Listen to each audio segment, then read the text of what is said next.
आज का दिन का क्या इतिहास है, क्यों गोवर्धन पूजा मनाई जाती है, क्या महत्व है, क्या इम्पोर्टेंस है। इस बारे में जानकारी देने के लिए हमारे साथ स्टूडियो में मौजूद हैं प्रोफेसर राज भारद्वाज भी। मैम, आपका बहुत बहुत स्वागत है। You are the principal of Bhagini Nivedita college. Ma'am, दर्शकों, चर्चा में आगे बढ़ेंगे, लेकिन उससे पहले हम आपको बता दें कि ये सेगमेंट जो है हमारा वो फ़ोन इन कार्यक्रम रहेगा। आप हमें ज़रूर बताएं कि आपकी दिवाली कैसे रही, आपने कौन से लोकल उत्पाद और मेड इन इंडिया प्रोडक्ट्स खरीद कर अपनी दिवाली मनाई, ज़रूर बताएं। और हमारे स्टूडियो का नंबर नोट करें। हमारे स्टूडियो का नंबर है 011-230-97532। दर्शकों, कार्यक्रम में आगे बढ़ेंगे। मैम, सबसे पहले चर्चा को शुरू करेंगे और ये बताएं कि आपकी दिवाली कैसी रही। बहुत बढ़िया। काफ़ी समय से हम लोग व्यस्त थे काम में, कॉलेज में, लेकिन ये एक समय मिला जिसमें अपने लोगों से मिलना हुआ, घर में बैठना और पूजा पाठ, चिंतन मनन इसमें हुआ। तो बहुत ही ये उल्लास के साथ ये दिवाली हमने मनाई। तो पारिवारिक दिवाली आपकी रही है, परिवार के साथ में बहुत ही क्वालिटी टाइम आपने स्पेंड किया, कह सकते हैं परिवार के साथ जी। बिताया। मैम, हम अभी बात कर रहे थे वोकल फॉर लोकल की, लोकल उत्पादों की, तो उस बारे में बताएं, आपने कौन सा लोकल उत्पाद खरीद कर दिवाली मनाई। हमारे कॉलेज में एक प्लेसमेंट सेल है और वहाँ पर इस बार हमने जो दिवाली पर हमारे स्टूडेंट्स ने, विशेष रूप से केमिस्ट्री ऑनर्स के स्टूडेंट्स ने कुछ दिए, मोमबत्ती बनाई खुद से, तो हम लोगों ने वहाँ से खरीदे। ओह, वेरी नाइस। ओके मैम, कल दिवाली जैसी थी और हम सभी जानते हैं कि दिवाली का जो महत्व है, श्री राम जी को हम डेडिकेट करते हैं। अयोध्या लौटकर वो अपने घर वापस आए थे। और आज जो कि गोवर्धन पूजा है, आज श्री कृष्ण जी के बारे में हम चर्चा करते हैं। तो कल श्री राम जी और आज श्री कृष्ण जी, तो इस बारे में बताइए, क्या महत्व है, क्या भूमिका है आज के दिन की। देखिए, राम और कृष्ण दोनों ही ऐसे संस्कृति पुरुष हैं जो भारतीय जीवन को अनुप्राणित करते रहे हैं।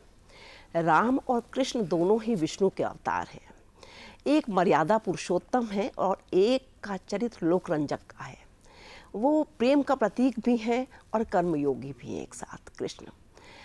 तो जो राम के जीवन से संबंधित है दिवाली, और गोवर्धन पूजा का संबंध कृष्ण से है। इंद्र बहुत अहंकारी थे और ब्रिज प्रदेश से इस उत्सव का संबंध है। ऊधो मोहे ब्रज विसरत नाही, हंस सुता की सुंदर कगरी और कुंजन की छाई। रसखान ने भी कहा, मानुष हो तो वही रस खान।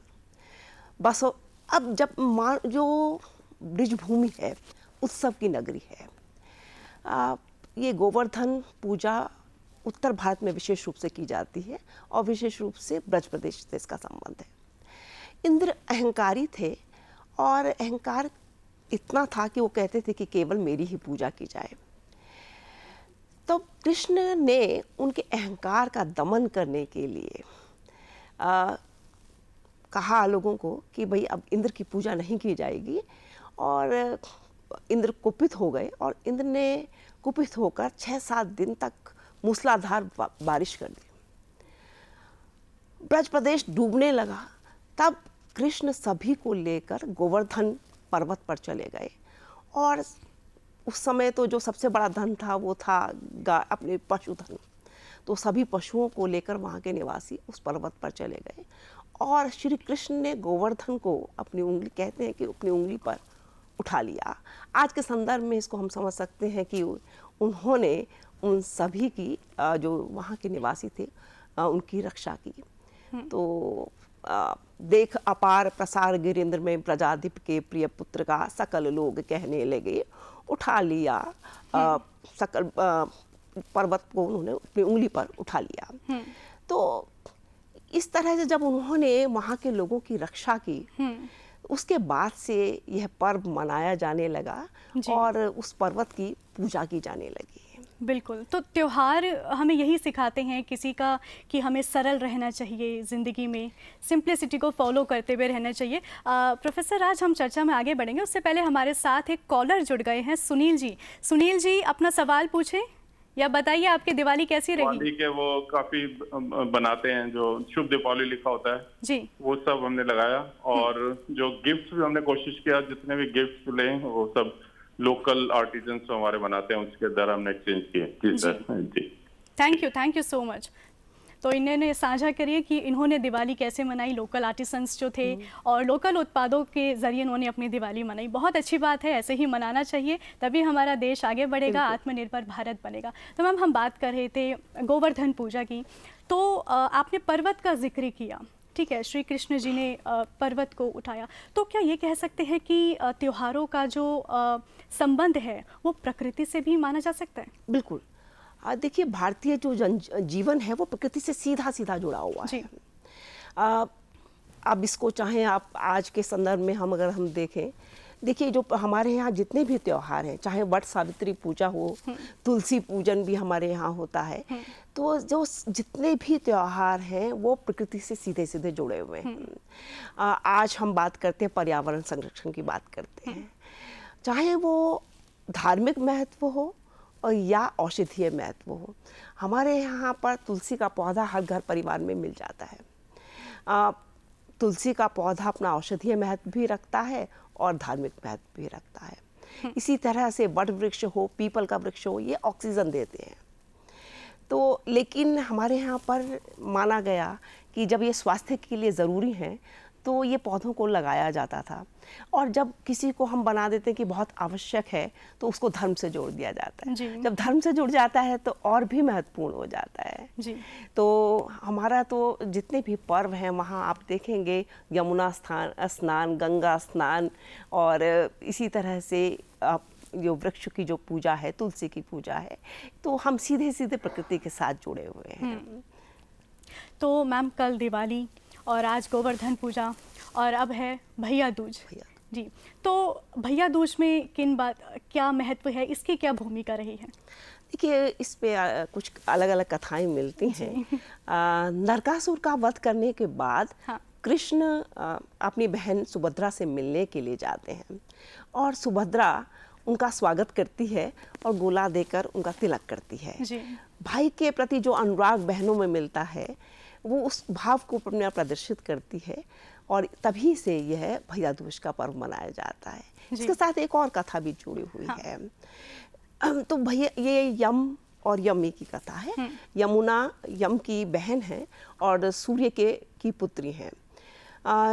बहुत समय हो जाता है कि बहन से मिलने के लिए यम नहीं आते हैं, यमराज नहीं आते हैं, तो एक बार वो आमंत्रित करती है भाई को यमुना, और यमराज जब अपनी बहन के पास पहुंचते हैं तो बहुत आनंदित होते हैं उसके आतिथ्य सत्कार से, और बहन को कहते हैं कि तुम कोई वरदान मांगो। बहन वरदान मांगती है यमुना, तो वो कहते हैं कि आज ही के दिन जो लोग यमुना में स्नान करेंगे वो पाप मुक्त हो जाएंगे। अच्छा, तो इसलिए ये भैया दूज का मनाया जाता है। बिल्कुल, बहुत अच्छी जानकारी साझा करी मैम। चर्चा में आगे बढ़ेंगे, उससे पहले हमारे साथ महाराष्ट्र से एक कॉलर जुड़ गए हैं जी, बताएं अपने बारे में। जी मैम, नमस्कार। जी नमस्कार। आप दोनों को जी संजय जी नमस्कार। पहले आप दोनों को शुभ दीपावली। जी आपको भी, बताइए। जी मैम, मैं संजय सौंदल के कोल्हापुर महाराष्ट्र से बोल रहा हूँ।